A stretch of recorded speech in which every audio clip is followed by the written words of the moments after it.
పవన్ కళ్యాణ్ వ్యాఖ్యలు మరోసారి తెలంగాణ రాజకీయాల్లో బగ్గుమంటున్నాయి.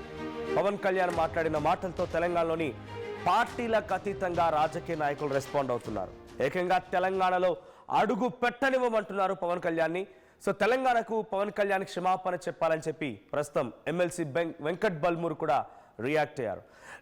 ఒకవేళ కనుక ఆయన క్షమాపణ చెప్పకుంటే తెలంగాణ నుంచి పవన్ని పరిగెత్తించి తరిమి కొడతామంటున్నారు. సిగ్గుంటే తెలంగాణను వదిలేసి ఆంధ్రాలో ఉండాలి. పవన్ కళ్యాణ్ సినిమాలు తెలంగాణలో ఆడనివ్వము. ఇవి వెంకట్ బల్మూర్ మాట్లాడిన మాటలు. ఇంతకీ వెంకట్ బల్మూర్ ఇంతలా ఆగ్రహానికి గురవడానికి కారణం ఏంటి? పవన్ కళ్యాణ్ వ్యాఖ్యలతో తెలంగాణ రాజకీయాలు ఎటువంటి విధంగా బగ్గుమన్నాయి? అసలు పవన్ కళ్యాణ్ ఏం మాట్లాడారు? ఒకసారి పీసీఆర్ పవన్ కళ్యాణ్ ఏం మాట్లాడారు ప్లే చేయండి. అనుపూర్ణ అంటారు.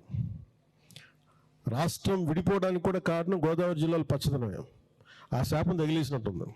ఈరోజు గోదావరి జిల్లాలో మొత్తం కొబ్బరి చెట్లతోటి తెలంగాణ నాయకులంతా అంటారు కొబ్బరి చెట్లతో చాలా ఆనందంగా ఉంటుంది, మీరు ఏమంటుందని పచ్చదనంతో చాలా బాగుంటుందండి. ఈరోజు కొబ్బరి చెట్లు ముండలు కూడా లేవు, అంత దిష్టి తగిలింది కోనసీమకి. ఎందుకంటే నాకు దీనికి తగిలినంత దృష్టి నరుడి దృష్టికి నలరాయన పగిలిపోతుంటారు. అలాంటిది కోనసీమ పచ్చదనం ఎంతమంది కళ్ళలో పడి వాళ్ళందరూ దృష్టి తగిలి ఈరోజు మొండేలతో కొబ్బరి చెట్లు ఉన్నాయంటే దీనికి ఇంకా మనం కరెక్ట్ చేసుకోవాల్సిన అవసరం ఉంది, దీన్ని సరిదిద్దుకోవాల్సిన అవసరం ఉంది. Cinema hero Andhra Pradesh deputy CM Pawan Kalyan Telangana రాష్ట్రం గురించి తెలంగాణ ప్రజల్ని అగౌరవపరిచే విధంగా మాట్లాడడం అనేది చాలా బాధాకరం. గతంలో సినిమాలు ఆడేటప్పుడు తెలంగాణ రాష్ట్రం అంటే నాకు అపారమైన ప్రేమ ఉంది, అపారమైన గౌరవం ఉందని మాట్లాడిన నువ్వు ఈ రోజు ఆంధ్రప్రదేశ్ కి డిప్యూటీ సీఎం కాగానే మతి స్థిమితం కోల్పోయి నీ స్వార్థ రాజకీయాల కోసం తెలంగాణ రాష్ట్రం గురించి ఈ రకంగా మాట్లాడడం అనేది చాలా బాధాకరము. నువ్వు నిజంగా నీకు సిగ్గుంటే నువ్వు మాట్లాడిన మాటలకి కుటుంబ సమేతంగా తెలంగాణ రాష్ట్రాన్ని విడిచిపెట్టి వెళ్ళి ఆంధ్రప్రదేశ్ లోనే ఉండు.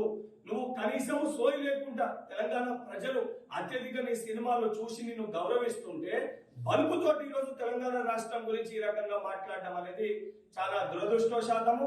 నువ్వు ఇదే రకంగా నీ వైఖరికి నువ్వు తెలంగాణ ప్రజలకి తెలంగాణ రాష్ట్రంలో ఉన్న ప్రతి ఒక్కరికి క్షమాపణ చెప్పకపోతే తెలంగాణ రాష్ట్రంలో నీ సినిమాలు ఆడనివ్వము. నువ్వు రేపు పొద్దున తెలంగాణ రాష్ట్రంలో తిరిగితే నిన్ను పరిగెత్తించి తెలంగాణ రాష్ట్రంకి వెళ్ళి కూడా తెలంగాణ యువత తెలంగాణ ప్రజలు తరిమి కొట్టే పరిస్థితి ఏర్పడుతుందని చెప్పి పవన్ కళ్యాణ్ హెచ్చరిస్తున్నా.